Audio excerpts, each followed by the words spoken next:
Hello and welcome back to my channel. आज एक नए दिन की शुरुआत कर रही हूँ। एक नए सिरे की दोबारा से शुरुआत हो रही है जो कि है एसएससी सीजीएल 2024। पता है, अब ऐसा लग रहा है ना कि वही चीज़ें दोबारा करनी पड़ेगी, वही बुक्स दोबारा पढ़ना पड़ेगा, वही सारी चीज़ें दोबारा से करनी पड़ेगी। आज लग रहा है कि कुछ मार्क्स से रहने की वजह से आप एक साल पीछे हो जाते हैं, यानी एक मार्क्स आपका एक साल के इक्वल हो सकता है। ये मैंने कभी भी नहीं सोचा था। खैर, एलिजिबल सीजीएल के लिए तो मैं पहले भी नहीं थी, बट सीएचएसएल को लेके मैं बहुत ज़्यादा सीरियस थी। पता है, जब मैंने अपना पहला अटैम्प्ट दिया था ना सीएचएसएल 2021 का, तब मेरे बिना प्रिपरेशन के 94 मार्क्स आए थे। और मुझे लगा कि ये बहुत ज़्यादा आसान होगा, बिकॉज़ बिना प्रिपरेशन के मैं 100 के करीब हूँ, तो 130 यानी सिर्फ मुझे 30-35 मार्क्स और चाहिए। बट ऐसा कुछ भी नहीं हुआ। उसी के एक साल बाद जब सीएचएसएल 2022 का मैंने एग्ज़ाम दिया, तो मेरे 130 मार्क्स आए थे अप्रॉक्स। एंड मुझे ऐसा लगा कि फिर से मैं रह गई हूँ, बट थोड़ी सी कहीं ना कहीं कमी बाकी है, क्योंकि कट ऑफ बहुत ज़्यादा जा रही है। फिर से दोबारा से मैं एकदम जी तोड़ तैयारी से लग गई थी 2023 के लिए।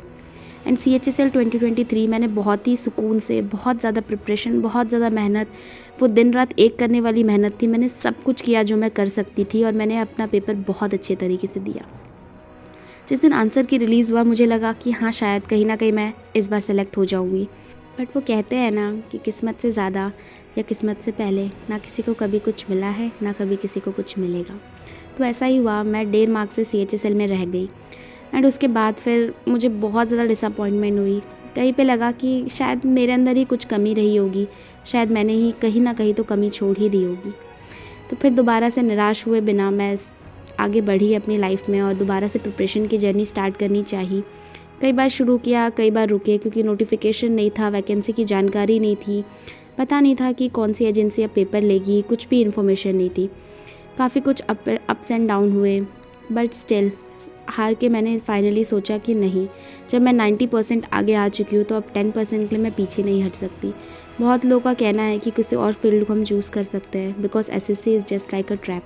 बट मेरा ये कहना है ना कि एक फील्ड में लगातार मेहनत करते रहोगे तो कभी ना कभी मंजिल पे ज़रूर पहुंच जाओगे। मुझे ये नहीं पता मैं अपनी मंजिल पे कब, कितने देर में या कितना और टाइम लगेगा, बट हाँ, इतना ज़रूर पता है कि एक दिन मैं अपने मंजिल पे पहुंचूंगी ज़रूर, और इतने अच्छे तरीके से पहुंचूंगी कि सारी दुनिया देखेगी। बहुत लगा दिए मैंने बहाने, कई बार खुद को ये बोल के दिलासा दे दिया कि तू तो कॉलेज के साथ प्रिपेयर कर रही है, तेरे पास टाइम कम रहता है, बीच में एग्ज़ाम आते हैं, असाइनमेंट आते हैं, बट करना तो है ना मेरे को। उसके बावजूद भी मैंने कई बार खुद को बहाना दिया है, कई बार खुद को दिलासा दिया है कि ठीक है ना, इतने मार्क्स से रह गई। बट जब तक मैं खुद को दिलासा देती रहूँगी, जब तक मैं खुद को मानती रहूँगी, जब तक मैं खुद पे ही एक भरोसा रखूँगी कि नहीं तू कर लेगी, तू कर लेगी, तब तक शायद मैं कुछ नहीं कर पाऊँगी। मुझे खुद को जगाना होगा, खुद को बताना होगा कि नहीं, ऐसे से इतना आसान नहीं है, तेरे को बहुत मेहनत की ज़रूरत है, और उस मेहनत के साथ मेरे को कभी ना कभी अपनी मंजिल चाहिए ही चाहिए। मुझे नहीं पता कि इस बार 2024 सीजीएल के लिए भी मैं एलिजिबल हूँ या नहीं, क्योंकि मेरी ग्रेजुएशन नहीं हुई है। लेकिन हाँ, सीएचएसएल 2024 के लिए दोबारा से लड़ने के लिए मैं रेडी हूँ। तो इसी के साथ आज के दिन की शुरुआत करते हैं। एंड फाइनली मुझे लगता है कि आप लोगों ने भी प्रिपरेशन अपनी जर्नी स्टार्ट कर दी होगी। कमेंट में ज़रूर बताइएगा कि आप लोग किस एग्ज़ाम के लिए प्रिपेयर कर रहे हैं, और क्या इस बार आप लोग अपनी एक सीट सिक्योर करना चाहते हैं, तो डेफ़िनेटली मुझे बताइए। इसी के साथ मैं अपने दिन की शुरुआत करती हूँ। मिलती हूँ आप लोगों से आगे।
ओके सो वीडियो में आगे बढ़ने से पहले जस्ट एक इन्फॉर्मेशन आप लोगों के साथ शेयर करनी है।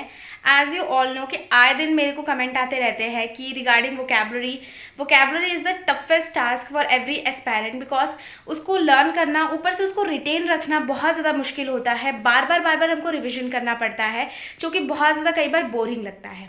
बट इसी के लिए अनअकैडमी पे मैंने 2 सेशन लिए थे वोकैबुलरी के रिगार्डिंग, जो कि बहुत अच्छा गया। बट इसी के साथ एक थर्ड सेशन लेके आने वाली हूँ, बट ये सेशन बहुत ज़्यादा स्पेशल होने वाला है। द रीज़न इज़ डैट क्योंकि इस सेशन में मैं आपको रूट वर्ड के साथ साथ निमोनिक्स ट्रिक से भी कुछ वर्ड्स आपको लर्न करवाऊंगी, जिससे आप लोग को रिटेन रखना बहुत ज़्यादा ईजी हो जाएगा। तो बिल्कुल भी आना ना भूलिएगा। 1.5 घंटे का सेशन रखेंगे कल का, जिसमें कम्प्लीटली मैं आपको 200 से 250 वर्ड सिर्फ और सिर्फ क्लास में लर्न कराऊंगी, जिसकी एकदम बेस्ट तरीके की निमोनिक्स ट्रिक मैंने बनाई है, वो आप लोगों के साथ शेयर करूंगी।